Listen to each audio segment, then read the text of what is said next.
Good morning students.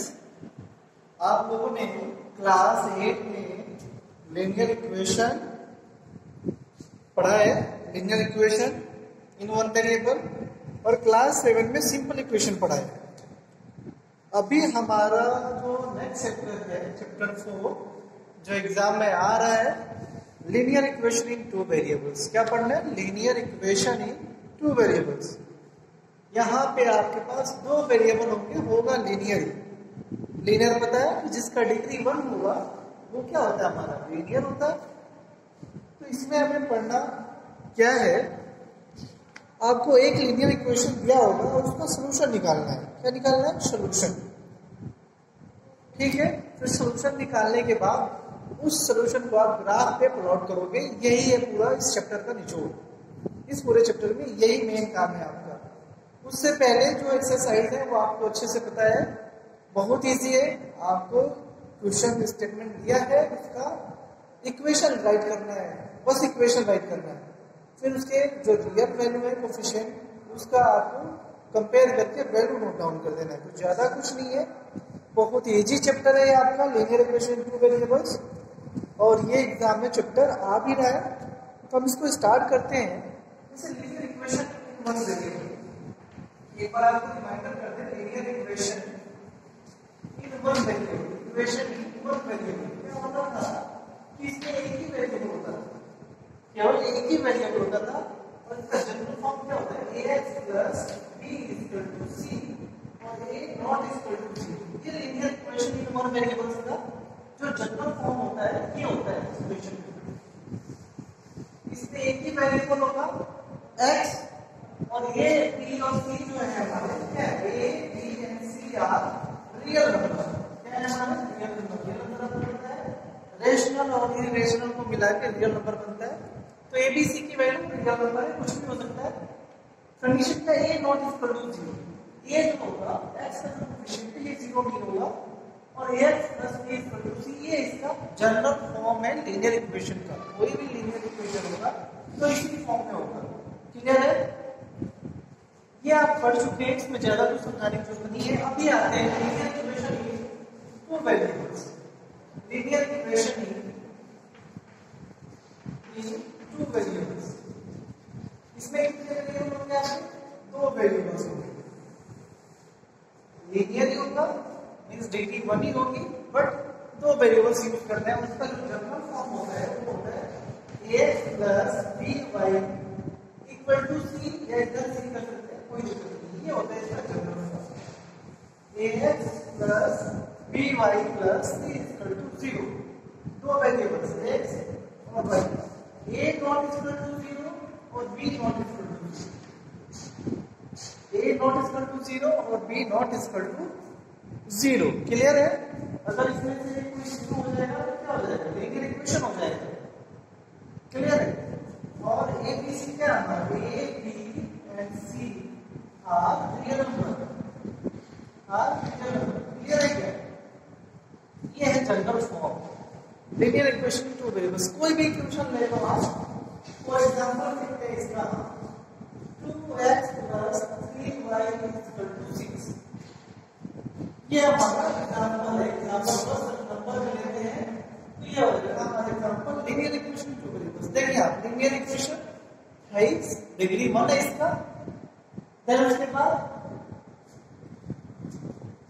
यहाँ variable x है, यहाँ वेरिएबल y है, दो वेरिएबल अलग अलग। क्लियर है? ये हो जाएगा हमारा linear equation in two variables का एग्जांपल। ये है इसका जनरल फॉर्म। ये एग्जांपल और भी सारा हो सकता है, एग्जांपल और लिख सकते हैं। पॉजिटिव नेगेटिव जो भी आपको उसका कोएफिशिएंट लिखना है, लिख सकते हैं। ठीक है, तो ये होता है हमारा जनरल फॉर्म। देन इसमें ज्यादा कुछ आपको नहीं समझने की जरूरत है। अब सीधे आते हैं एक्सरसाइज में। क्या करते हैं एक्सरसाइज में? एक्सरसाइज क्या हमारा 4.1 देखिए, एक्सरसाइज 4.1। एक्सरसाइज 4.1 क्या है? इसमें दिया हुआ है कि आपको स्टेटमेंट गिवन है और आपको इक्वेशन राइट करना है। जैसे आपने क्लास 7 में किया होगा, आपको याद होगा क्लास 7 में सिंपल इक्वेशन में लीनियर इक्वेशन हुआ करता था, सिंपल इक्वेशन हुआ करता था। उसमें आपको स्टेटमेंट दिया था और उसको आपको इक्वेशन के फॉर्म में लिखना है, और कभी कभी इक्वेशन दिया है तो उसका स्टेटमेंट लिखना था। यहाँ भी स्टेटमेंट दिया हुआ है, आपको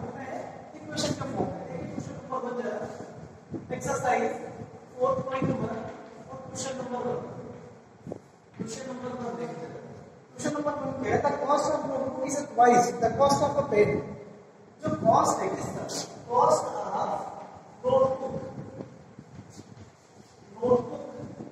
is equal twice the cost of इसका कॉस्ट a pen, एक पेन के कॉस्ट का ट्वाइस किसके इक्वल होगा, cost of notebook, cost of a notebook, एक नोटबुक। क्लियर है? अब कह रहा है write the equation in two variables, इसको हमें दो वेरिएबल्स के इक्वेशन में लिखना है। वेरी सिंपल, इसमें हिंट भी दे रखा है, अगर आप note let cost of notebook और नोटबुक, अगर आप x लेते हैं इंक्रीज x है, then cost of pen क्या कहते हैं y, according to question क्या लिखेंगे, according to question, हमें क्वेश्चन के अकॉर्डिंग के अकॉर्डिंग हमें इक्वेशन फॉर्म करना है, क्या हो जाएगा, अकॉर्डिंग टू क्वेश्चन पे कॉस्ट ऑफ नोटबुक कितना है हमारा x, तो x is equal to equation बना रहे हैं, आपको अच्छे से पता है इक्वेशन क्या होता है, ठीक है, is equal to twice the cost of a pen, twice equal to multiply हो जाएगा, कॉस्ट ऑफ पेन कितना है हमारा y, चलो x equal to 2y, transfer कर देंगे इसको इधर, x माइनस 2y, ये क्या हो जाएगा हमारा 0, ये इधर ट्रांसफर हो जाएगा, क्या हो जाएगा हमारा 0 हो जाएगा, क्या हमारा आंसर हो जाएगा, ये लिखना था, इक्वेशन आपको फॉर्म करना है और कुछ नहीं करना है। क्लियर है? ये था क्वेश्चन नंबर 1। क्वेश्चन नंबर 2 देखिए आप, क्वेश्चन नंबर 2 बहुत इजी है, क्वेश्चन नंबर 2 आपको कोएफिशिएंट कंपेयर करके उसकी वैल्यू देनी है बस। क्वेश्चन नंबर 2 में क्या है, फर्स्ट पार्ट है 2x plus 3y is equal to 9.35, ठीक है, ये इक्वेशन क्या लिखना है, ये जनरल फॉर्म दिया हुआ है इसका, लीनियर इक्वेशन का ax plus b plus c equal to 0, हमने लिखा था ax plus by equal to c, ये भी जनरल फॉर्म है, हमने इसको इधर ला दिया, ठीक है, तो जनरल फॉर्म में जो दिया हुआ है उसमें ये दिया हुआ है x plus b plus c, इसको सॉल्व करना है, कंपेयर करना है, a b और c की वैल्यू कितनी है आपको इन ईच केस, तो देखो पहले हमारा जो c है कांस्टेंट है, c मतलब कांस्टेंट आपको रियल नंबर, ये इधर है हमारा लेफ्ट साइड में, मतलब इस साइड में राइट साइड में क्या है 0 होता है, इसको ट्रांसफर करेंगे इधर, तो यहां से क्या हो जाएगा 2x plus 3y, ये इधर आ जाता है माइनस 9.35, क्लियर है, ओनली 5 पे बाद है ना, 3 पे बाद 5 पे बाद इसका क्या होता है 0। अब जरा कंपेयर करो, a किसका कोएफिशिएंट है x का, तो x का ये क्या है x का कोएफिशिएंट, यहां पे x का कोएफिशिएंट है a इसका क्या हो जाएगा 0, विद साइन y, b किसका कोएफिशिएंट है y का, तो y किसका इक्वल हो जाएगा, सॉरी b किसका इक्वल हो जाएगा 3, और c की जगह पर क्या है c इक्वल टू माइनस 9.35, जब भी आप कोएफिशिएंट कंपेयर करेंगे तो विद साइन लिखा जाता है, हमेशा कोएफिशिएंट का ही साइन लिखा जाएगा, उसके सामने जो भी साइन होगा वो लिखा जाएगा, सामने प्लस है तो प्लस लेकिन जो नहीं है, जब नेगेटिव आता है तो लिख देते हैं, क्लियर है, तो ऐसे ही आप सेकंड इसका जो सेकंड पार्ट है, थर्ड पार्ट है, मतलब ये पार्ट है, आप सारे पार्ट कर सकते हैं, ऐसे ही कोई दिक्कत नहीं होनी चाहिए, हो जाएगा। एक और पार्ट में कर देता है, और क्वेश्चन नंबर 4 में ओके कर देते हैं, फिर तरीके का 2x minus 5y, तो इसको सबसे पहले आप इसको ट्रांसफर करेंगे, क्या हो जाएगा 2x minus 0.5 हो जाएगा, ये क्या हो जाएगा 0, ठीक है, यहाँ पे देखिए c नहीं है तो डाउट या कंफ्यूजन नहीं करना है, वेरी इजी, आप सीधे सीधे कंपेयर करके यहाँ पे अगर यहाँ पे c नहीं है तो हम सीधे क्या 2x plus 5y plus 0 यहाँ पे तो लिख सकते हैं x equal to 0, और हमारा क्या है x plus by plus c equal to 0, compare करो, आपको कंपेयरिंग ए स्क्वायर क्या हो जाएगा, ए स्क्वायर क्या हो जाएगा 5 और सी स्क्वायर क्या हो जाएगा, जो नहीं हो जीरो होता है, जो नहीं है इक्वेशन में इसको कंपेयर करने में क्या होगा, जीरो हो जाएगा। लिखना चाहिए, ठीक है, अदरवाइज हमने समझने के लिए ये कर रहे हैं, ये हमारा जो है क्लियर है। चलिए एक और पार्ट है जिसमें एक वेरिएबल दिया ही नहीं है, तो उसको आप कैसे लिखोगे, जिसका वेरिएबल नहीं दिया हुआ है उसको आप कैसे लिखोगे, जैसे देखो दिया हुआ है 6 पार्ट है 3x + 2 = 0 और हमें कंपेयर कैसे करना है, ax + by + c, इसमें y इसमें y नहीं है, जहां पे y नहीं है इसका मतलब उसका कोएफिशिएंट क्या है, 0 है, ऐसे लिख सकते हैं कि लिख सकते हैं, तो इसको कैसे लिख सकते हैं, लिख सकते हैं फिर एक सोचिए 0 * y कर दो, 0 * y का वैल्यू 0 हो जाएगा, 0 + 2 क्लियर है। तो कंपेयर करेंगे तो a कितना हो जाएगा हमारा 3 और b कितना हो जाएगा 0 2। ऐसे ही आप कंपेयर करके लिख सकते हैं, बहुत इजी है, ज्यादा इसमें घबराने की जरूरत नहीं है, ठीक है। अभी इसके बाद एक्सरसाइज 4.2 होता है, एक्सरसाइज 4.2 आपको पता होगा जो लीनियर इक्वेशन होता है, लीनियर इक्वेशन जो होता है वो क्या होता है, यूनिक सॉल्यूशन लगता है, क्या होता है, unique solution. Linear equation in one variables, linear equation in one variables, ये जो है इसके कितने सॉल्यूशन, यूनिक सॉल्यूशन होता है, unique solution. Unique solution means जो वेरिएबल है उसकी वैल्यू केवल एक आएगी, ओनली वन वैल्यू होता है x का, किसमें, लीनियर इक्वेशन में। Linear equation in one variable, one variables में जो x की वैल्यू आएगी केवल एक आएगी, और जो x की वैल्यू जो आएगी वही उसका सॉल्यूशन होगा, ठीक है, तो वो यूनिक होगा, बस अकेला होगा। But linear equation in two variables, linear equation in two variables में जो सॉल्यूशन होगा हमारा वो linear equation in two variables x + b + c या x + b = c, ये दोनों सेम है, कंफ्यूजन नहीं होना है, क्लियर है। तो इसमें जो सॉल्यूशन होता है वो एक फाइनाइट होता है, लीनियर इक्वेशन वन वेरिएबल्स में कितना होता है, वन सॉल्यूशन, और linear equation in two variables में इनफाइनाइट सॉल्यूशन, इनफाइनाइट सॉल्यूशन होता है, बहुत सारा सॉल्यूशन होता है। इसको सॉल्व कैसे करेंगे, हमें जो पढ़ना है, हमें एक ही इक्वेशन पढ़ना है, लीनियर इक्वेशन का केवल एक ही इक्वेशन पढ़ना है, linear equation in two variables, और गिवन क्या होगा, ओनली वन इक्वेशन। जब क्लास 10 में जाएंगे आप तो वहां पे आपको दो लीनियर इक्वेशन क्या होगा, linear equation in two variables पढ़ना है, बट वहां पे कितने इक्वेशन होंगे, दो इक्वेशन होंगे। अभी जो हम पढ़ेंगे हमारे क्वेश्चन में केवल एक ही लीनियर इक्वेशन होगा और उसका सॉल्यूशन फाइंड आउट करना है। तो अगर आप देखें exercise 4.2 question number 1, exercise 4.2 question number 1 देखिए, क्या है इसमें पूछ रहा है, which one of the following option is true, y = 3x + 5, ये दिया हुआ चार ऑप्शन है, a unique solution, only two solution, infinite many solution। तो हमने अभी बताया आपको लीनियर इक्वेशन है और टू वेरिएबल्स है और केवल एक ही इक्वेशन दिया हुआ है, केवल कितना इक्वेशन, एक इक्वेशन है, तो कितना सॉल्यूशन होगा, इनफाइनाइट सॉल्यूशन। इसमें ऑप्शन में क्या हो जाएगा, third option have infinite many solution होगा, लीनियर इक्वेशन टू वेरिएबल्स और एक ही इक्वेशन होगा तो इनफाइनाइट सॉल्यूशन हो जाएगा, ऑप्शन थर्ड। अभी इसको हम आगे देखेंगे, बहुत सारे क्वेश्चन आएंगे जिसमें हम इसको सॉल्व करके दिखाएंगे आपको कितने सॉल्यूशन हो सकते हैं। अभी देखिए क्वेश्चन नंबर 2, क्वेश्चन नंबर 2 जो है हमारा राइट द फोर सॉल्यूशन, इसमें डिफाइन कर दिया कि आपको फोर ही सॉल्यूशन लिखना है, हो सकता है मेनी इनफाइनाइट, बट अभी करना क्या है, फोर सॉल्यूशन लिखना है। क्वेश्चन नंबर 2 देखिएगा, फर्स्ट इक्वेशन है हमारा 2x + y = 7। अब इसका सॉल्यूशन, ये मेन चीज है, यही जो हमारा चैप्टर पढ़ने का जो ऑब्जेक्टिव है यही है, इसका सॉल्यूशन निकालना है और ग्राफ पे प्लॉट करना है। तो अभी 4.2 में जो सॉल्यूशन लिखना है, जो नेक्स्ट एक्सरसाइज होगा उसमें आपको ग्राफ में भी प्रेजेंट भी करना होगा। तो अभी देखिए कैसे इसका सॉल्यूशन निकालते हैं, आप क्लास 7 में पढ़ा होगा सॉल्यूशन।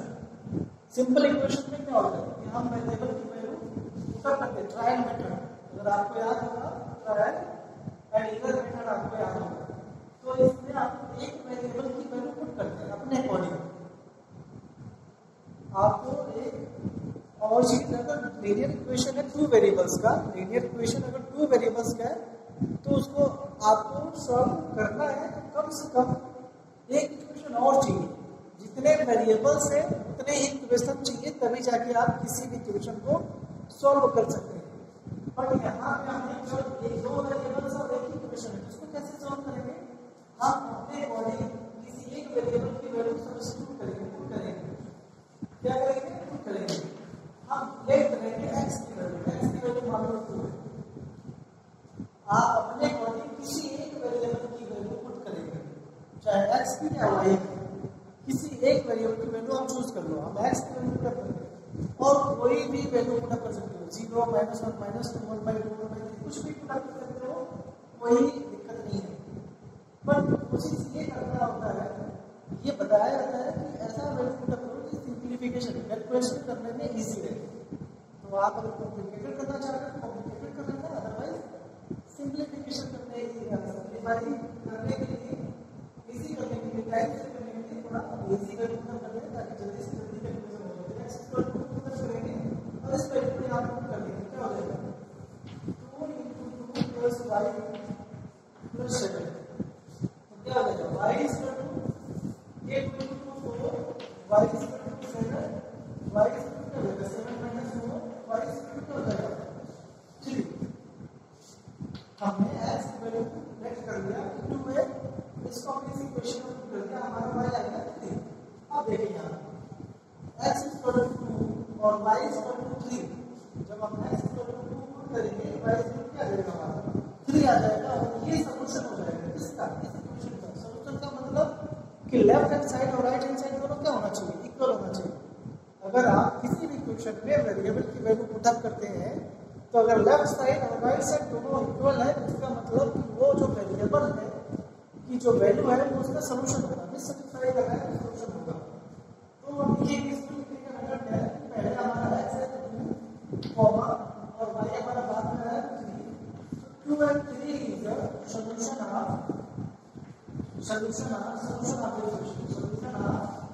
equation।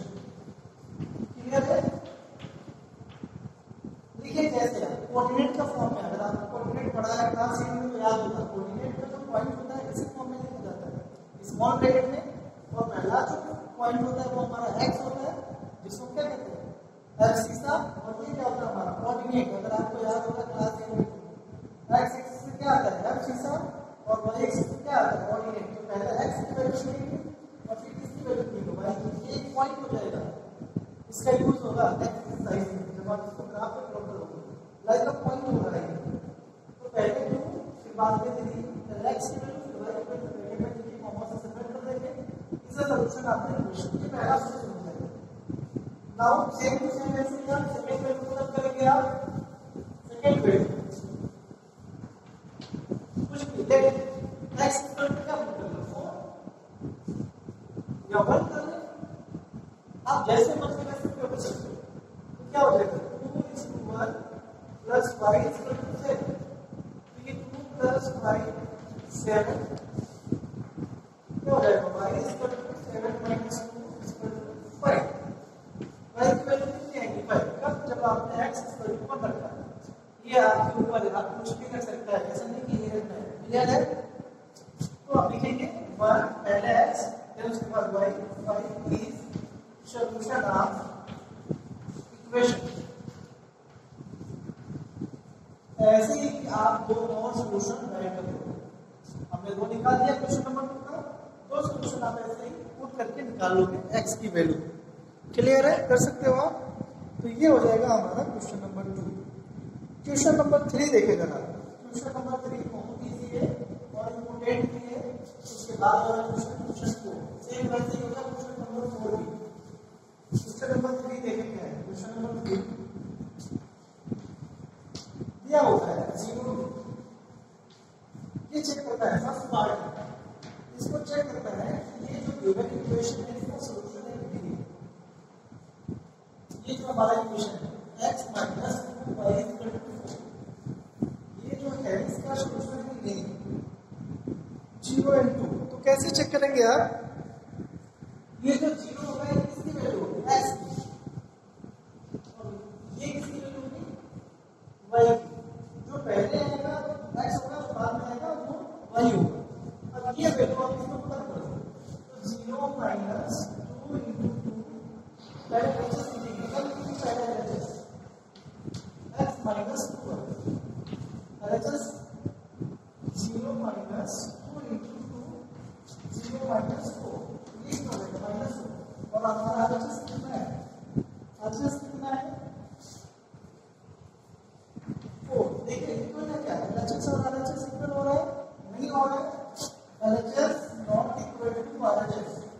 इसका मतलब कि 0 और 2 is not solution of equation, is not solution of. अगर इक्वल हो जाएगा तो क्या हो जाएगा? सॉल्यूशन हो जाएगा। Solution of no solution of equation. सबसे पहले एलएचएस निकालेंगे, एलएचएस कंपेयर कर लेंगे, इक्वल है तो सॉल्यूशन है और इक्वल नहीं है तो सॉल्यूशन नहीं। ऐसे ही इसके जितने पार्ट है, 4 पार्ट है, अब 5th पार्ट है। एक हमने कर दिया, 4 और बचा ही, आप ट्राई करेगा। क्वेश्चन नंबर 4 देखिए, बहुत इजी चेक कर लेंगे, बहुत इजी है। क्वेश्चन नंबर 4 देखिए, दिया हुआ है कि x = 2 और y = 1। अगर x = 2 है और y = 1 है तो उसकी इक्वेशन है 2x + 3y = k। इसमें जो k है इसकी वैल्यू निकालनी है। अगर x की वैल्यू दिया हुआ है, y की वैल्यू दिया हुआ है, k की वैल्यू निकालनी है। तो वेरी सिंपल, ये वैल्यू आप इसमें पुट कर लेंगे। जहां भी जो वैल्यू है उसको पुट कर लेना है, कुछ नहीं करना है आपको। ये x = 2 y = 1 देने का मतलब क्या हुआ? ये इसका सॉल्यूशन है। सॉल्यूशन है सेटिस्फाई करेगा। आप जब सेटिस्फाई करेगा तो सिंपल सी बात है, इसकी वैल्यू में आपको जहां जिसकी वैल्यू उसको पुट कर देना है। अपने आप बात सारी चीजें होती है, लेकिन बस आपको क्या करना है? सिंपलीफाई करना है। ये वैल्यू कितनी है? 7। इस टाइप के क्वेश्चन एग्जाम में जरूर आ सकता है, आपके आप करेंगे और इसका ध्यान रखें। इस टाइप के बहुत सारे क्वेश्चन को आप ट्राई कर लेना, ठीक है? तो k की वैल्यू कितनी आ जाएगी? 7। तो आज के लिए अभी 2 एक्सरसाइज फिनिश हुए हैं। नेक्स्ट एक्सरसाइज जो सॉल्यूशन भी राइट करना है और उसको ग्राफ पे भी प्लॉट करना है, हम नेक्स्ट टाइम में करेंगे। Okay, thank you.